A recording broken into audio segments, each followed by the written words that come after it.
Today's video is all about a question I get asked a lot, is what crucible do I use to melt cast iron in? Well, this is the crucible I use the most.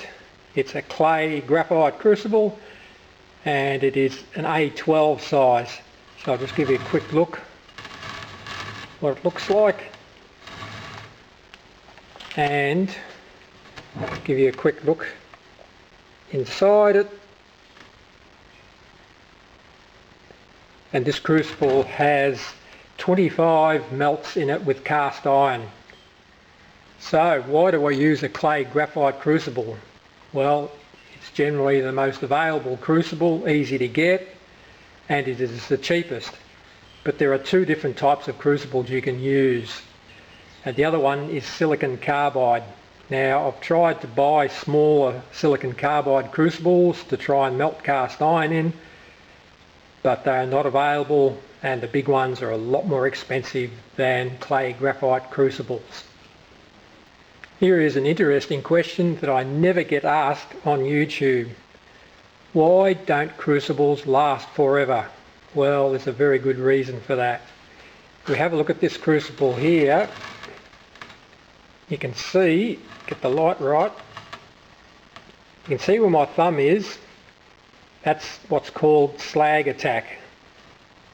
And the crucible hasn't deteriorated as much just there, but where the slag is, it attacks the crucible, and this is what makes them deteriorate. So we'll compare. That one has had 25 melts.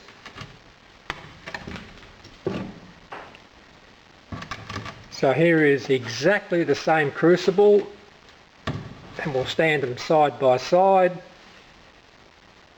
and you're going to ask now, why is it shorter and thinner?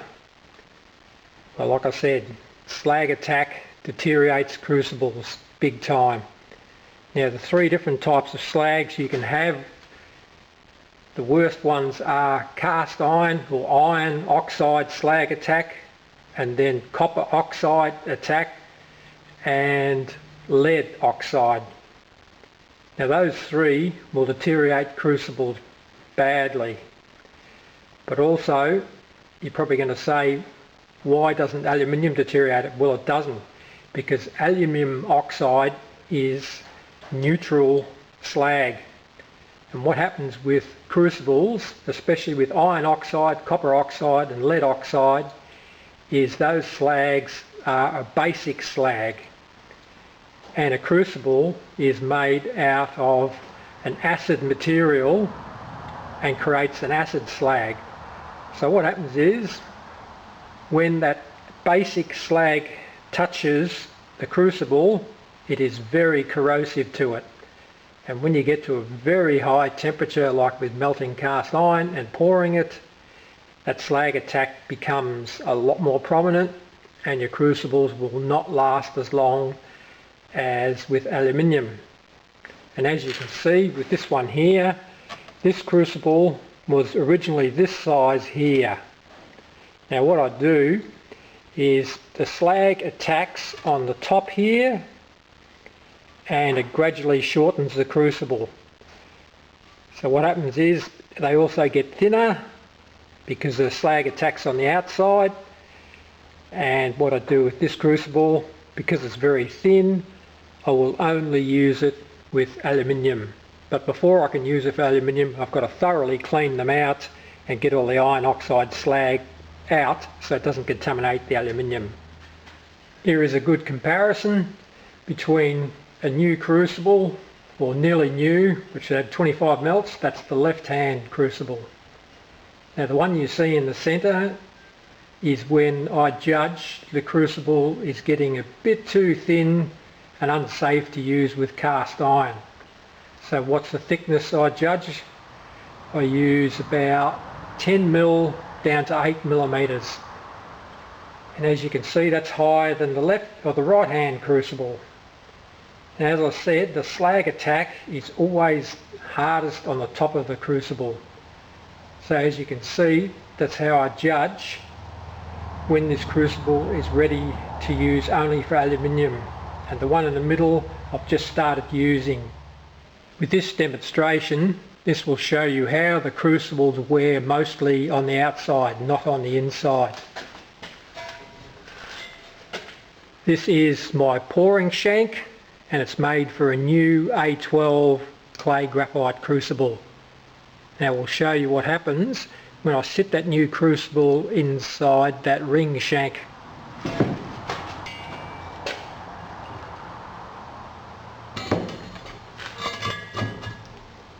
That's just where I want it.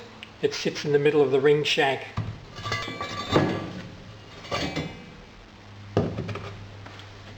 Now I've got this one here where I judged to be too worn to use with cast iron. So I put it there. Now watch what happens. It was rather vivid, wasn't it? So I've got to use a different ring shank if I want to use that with aluminium. So I've got this one here.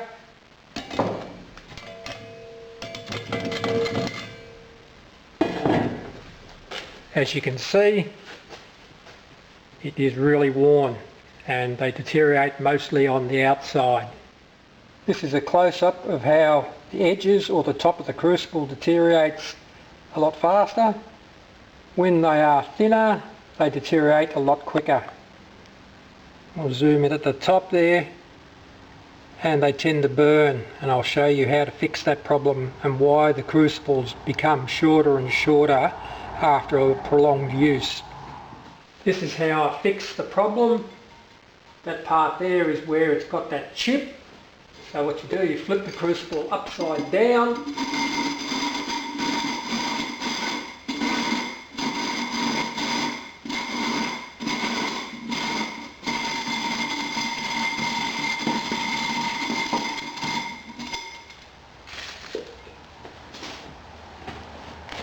And there you go. You're able to clean up those sharp edges so it doesn't deteriorate as fast. Now you can see why the crucibles are so much shorter than when they're brand new. It's because they really deteriorate quickly at the top edge of the crucible, but also because I keep rubbing it on the concrete to give a level edge, so the edge is a lot thicker and doesn't deteriorate as quickly. It's unfortunate, but you'll see a lot of people using crucibles and they've got an uneven top edge and they make them hard to pour, and also they deteriorate even quicker. So the idea is to keep a thicker edge on the top of the crucible so it doesn't deteriorate as quickly. This is what the edge looks like after I've cleaned it up on the concrete floor. And we come to here, there's a thin edge. So I've got to do it just a little bit more to get rid of that thin edge. Here we have two crucibles together. This crucible is a really good quality crucible, and this one is a low quality crucible. So this one's had 25 iron melts, this one has had 3 bronze melts and 2 aluminium melts, and this one has deteriorated a lot. I'm very disappointed with this crucible, and we'll do some close-ups and show you the faults in it. This is a closer look at the poor quality crucible, and what you'll see, this is the protective glaze. It's broken away in quite a few places. That should never happen so early in the life of a crucible. And that protective glaze must stay on for as long as possible because the crucible underneath is attacked more readily by slag and by the heat. And I'll show you what happens, how brittle it is.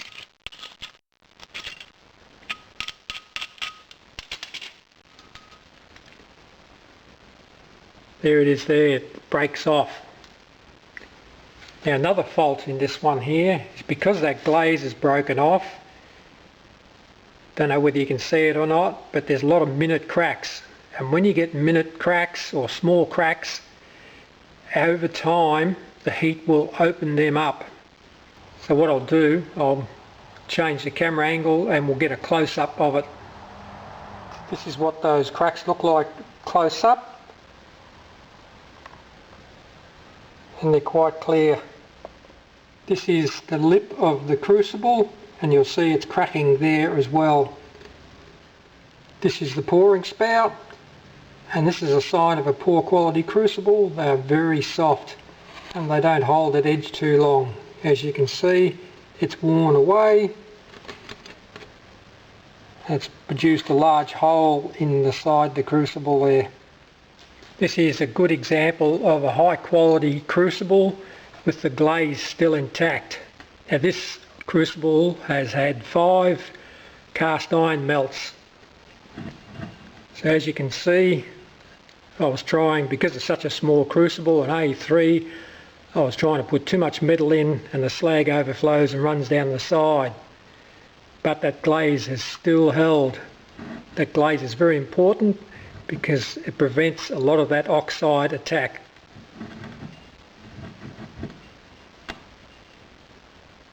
In the next clip you'll see a brand new crucible and what it looks like. And what you'll see also is a label on that crucible. That label is very important. I'll explain later on why that is so important.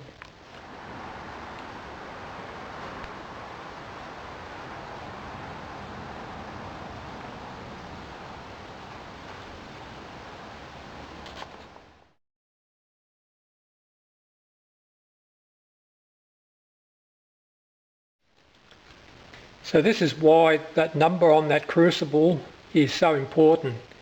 It tells you where the crucible was made, when the crucible was made, and most importantly, how it was made and what type of crucible it is. So in comparison, we've got a brand new crucible here. It was given to me and it's a poor quality one. There is no label on it. I'll show you quickly just how poor it is. Go to the edge there, it's very soft, and that straight away tells me it's a poor quality crucible. I would never use it with cast iron, maybe occasional use with bronze, but mostly with aluminium. This is a side-by-side comparison. This is a poor quality crucible that's new, and this is a poor quality crucible that's only had 2 bronze melts and 2 aluminium melts. Now that looks really good, that surface, when it's new, but have a look how quickly it has deteriorated around there. It just is so soft, that crucible, I could scratch it with my fingernail, and if I tried to melt cast iron with it, if you think that looks bad with the holes in there, you wait until I try it a few times with cast iron. And this is why I won't use these crucibles for cast iron melting. So, I've been talking a lot about iron oxide slag attack on crucibles. Can we eliminate that or minimise it? Well, you can. Have a look at this. This is one of my runners and risers. See that sand? What I do, I don't clean that sand off the old sprue and runners.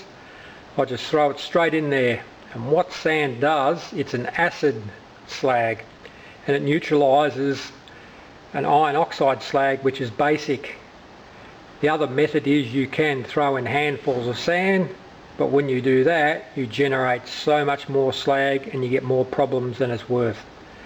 So this is a method you can minimise the slag attack on your crucible. So here are some facts and figures to finish up this video. With cast iron melting, I get about 35 melts. Now you might say that's not many, but this is an A12 crucible and I melt 14 kilograms each time. So you multiply 35 by 14 and you get just under half a ton of cast iron, which I think is more than enough for anyone melting cast iron. I know a lot of people will say, if I'm going to melt cast iron, I'm going to use the same crucible for melting cast iron, bronze and aluminium. Well, it can be a bad idea because you get cross-contamination between those metals. And it probably won't happen straight away, but in a really critical casting it will happen. So it's best to use a separate crucible between each metal.